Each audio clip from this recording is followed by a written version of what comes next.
Hi readers! Today we are going to be reading Cindy Ellen, A Wild Western Cinderella by Susan Lowell and illustrated by Jane Manning.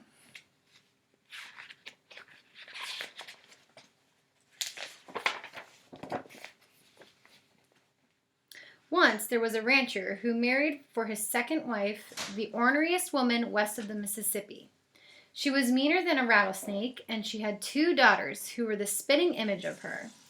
The rancher also had a daughter who was just as sweet and gentle as she could be. Her name was Cindy Ellen.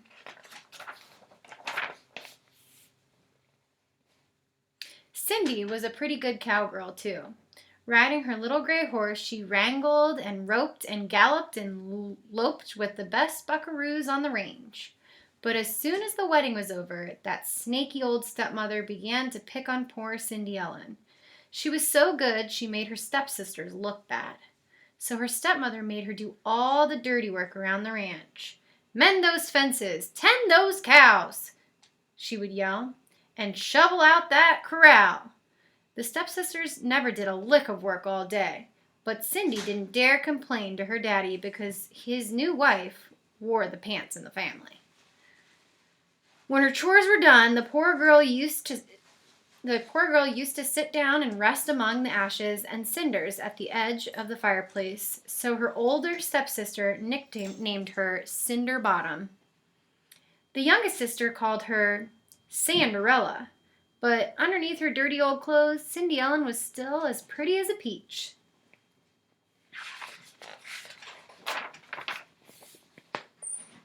Then, one day, the biggest cattle king for miles around invited all his neighbors to a two-day celebration. First a wild and woolly rodeo, and then a square dance. A real Western fandango. Cindy's stepsisters puffed up like two turkey gobblers.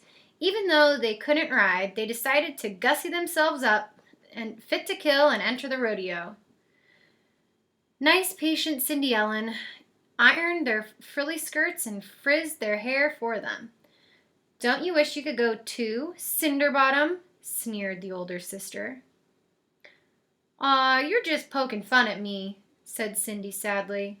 "You're right," laughed the older sister. "Nobody could tell you from a cloud of dust, Cinderella." Not very nice. As soon as they were gone, poor Cindy Ellen broke down and cried. Then suddenly she heard a noise outside, almost like a gunfire, but not quite. It wasn't bang bang, it was more like bing bing, and there stood a little old lady with a golden pistol still smoking in her hand. "Who are you?" gasped Cindy Ellen. "Say hello to your fairy godmother, Sugarfoot," the old lady said. She twirled the pistol, slapped it back in its holster, and took a good hard look at Cindy. "What's the matter with you, honey? You're as down and dirty as a flop-eared hound dog. Stand up straight. Dust yourself off." "I want to go to the rodeo," sobbed Cindy Ellen. "Can you help?" "Maybe see, maybe no," said her fairy godmother. "Magic is plumb worthless without gumption. What you need first, gal, is some gravel in your gizzard. Grit, guts. Stop that tomfool blubbering and let's get busy. Time's a-wastin'."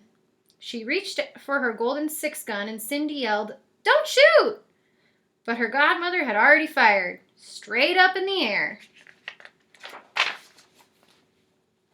Bing, bing! Glittery sparkles floated down from the sky and sprinkled Cindy all over with fairy dust. Instantly her heart was filled with strength and happiness, and her rags turned into the finest riding clothes west of the east.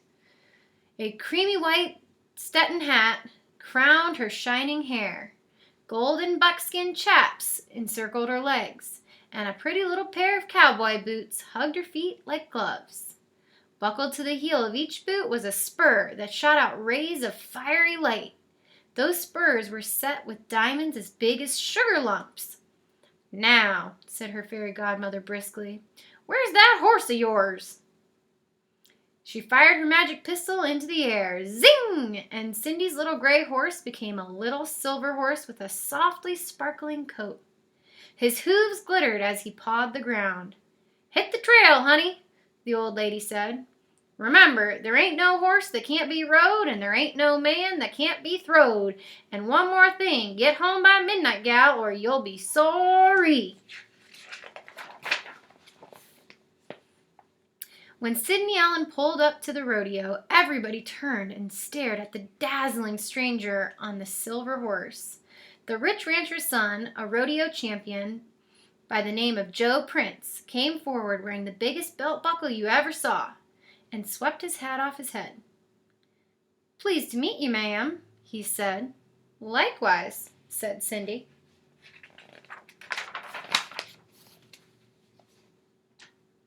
Just then, Cindy's older stepsister rode a bucking bronco into the arena, and before she could say, "Oopsie daisy," that cayuse-wrinkled hat spine boiled over and sent her chasing clouds way up in the sky.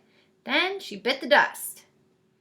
Next came the second stepsister, but she couldn't ride a rail fence in a stiff breeze, and pretty soon she was eating gravel just like her sister. Cindy Allen helped her stepsisters up and brushed them off, but they wouldn't even recognize her. Then she remembered her godmother's gift of gumption, and she gave Joe Prince a big daredevil grin. "My turn," said Cindy Allen.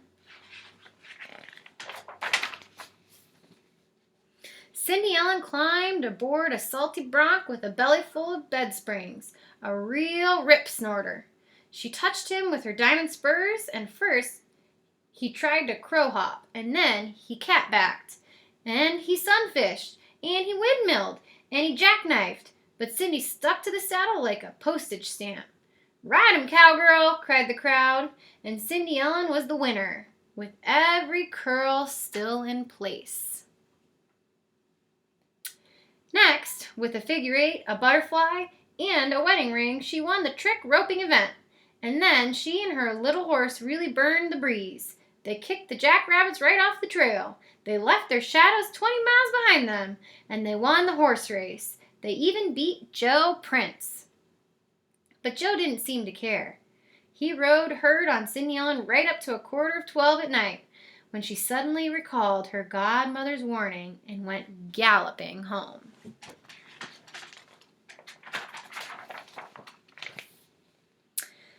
By the time she got there, her fine duds had shriveled up into sorry rags again, but she still had plenty of gumption.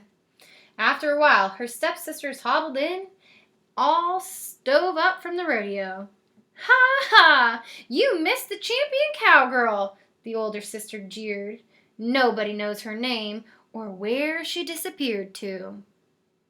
"And that old Joe Prince is eating his heart out," said the younger one.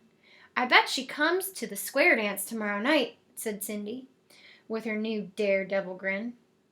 The next evening, her stepsisters got all dressed up like a sore thumb and strutted away to the dance, leaving Cindy Allen all alone. But not for long.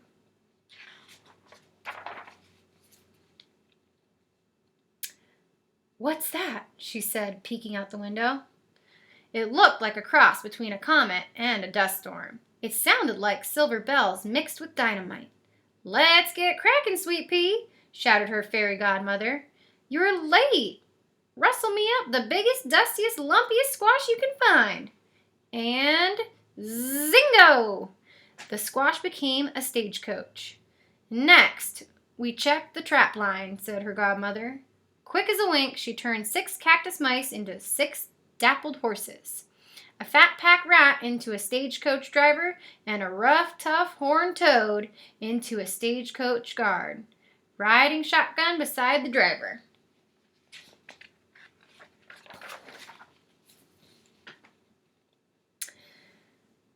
"But what about my ugly old clothes?" asked Cindy. The old lady answered with a blast of fairy dust that melted into a dress that shone like the sun, the moon, and all the stars together. The skirt floated over petticoats as soft and puffy as summer clouds. A rainbow of jewels glowed around Cindy Ellen's neck, and the little diamond spurs sparkled once more upon her boot heels. "Thank you, ma'am," she cried. The fairy godmother blew the smoke from her pistol, holstered it, and dusted off her hands. "Remember, Miss Cindy, pretty is as pretty does," she said. "Magic can backfire, midnight or bust." Cindy promised, and the stagecoach rumbled away. When Cindy Ellen arrived at the Cattle King's Square dance, the fiddlers were tuning up for a toe-tapping jamboree. Joe Prince reached for Cindy's hand the instant he laid eyes on her. "Buckle on your partners, folks," he called, "and tell 'em to hang on. Let's shake our hooves like lightning until the early dawn." And Cindy answered, "Hurry up, cowboy, don't be slow. I know how to do the do-si-do, or the do-si-do." Hand over hand and heel over heel, Joe and Cindy danced the daisy chain, the whirl-away, the curly-cue, and the grand sachet. They made their feet go whickety-whack. "Swing 'em, boys," cried Cindy, "and do it right." And Joe called back, "Swing those girls till the middle of the night." Wow, they're just dancing like crazy. Twirling, whirling, Cindy Ellen lost track of time, until all at once she heard the clock begin to strike 12. She hightailed it out of there, lickety-split. "Whoa!" yelled Joe, hot on her heels, but he couldn't catch her. One of the diamond spurs fell off of Cindy's boots as she ran, and Joe picked it up carefully out of the dust.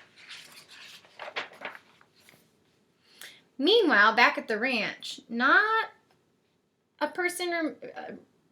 a particle remained of Cindy's gorgeous outfit, except for the second diamond spur, which she tucked away in her hip pocket. Pretty soon, word got out that the champion cowgirl was a wanted woman. She'd left Joe Prince so love-thorn that he was tracking her throughout the territory, and he vowed to marry the horsewoman whose boot fitted the little diamond spur. And he tried it on as all the feet, but not one would wear it. At last, he came riding up to Cindy's father's place. "Go shovel out the stable," hissed the stepmother, and Cindy reluctantly obeyed. First, Joe tried the diamond spur on the younger stepsister, but no matter how he stretched the straps, her hoof was too big. The older sister had crushed her feet into little itty-bitty boots. Just for an instant, the spur almost fit, but then her boot split open, and her toes popped out like puppies from a basket, and Joe Prince muttered, "Sorry," and headed for the door. "My turn," said a voice that stopped him in his tracks. It was Cindy Ellen, and although her mean stepsisters almost died laughing, Joe let Cindy have her chance. Fair and square, and when he put the diamond spur around her dirty little boot, it fit perfectly. Then she pulled out the second diamond spur and buckled it onto her other boot, and at that very moment, Cindy's little horse gave a whinny, and everyone heard a noise like... "Wingo, wango, kazing! Let her rip!" shouted Cindy Ellen's fairy godmother. "Hold your fire!" yelled Joe Prince. But glistening sparks of fairy dust were already sparkling down everywhere. They turned Cindy's clothes from cotton to satin, and they put quite a twinkle in Joe's eyes. And Cindy's horse began to sparkle. "Yee-haw!" yelled the fairy godmother. So Cindy Ellen and Joe Prince got hitched and lived happily ever after in a ranch house full of love and rodeo trophies. Cindy's family moved to town, where both stepsisters married city slickers, and Cindy's little horse kept his sparkling coat and his glittering hoofs to the end of his days. And that's it. So this was Cindy Ella, a wild western Cinderella. I hope you enjoyed this fairy tale, and I'll see you next time.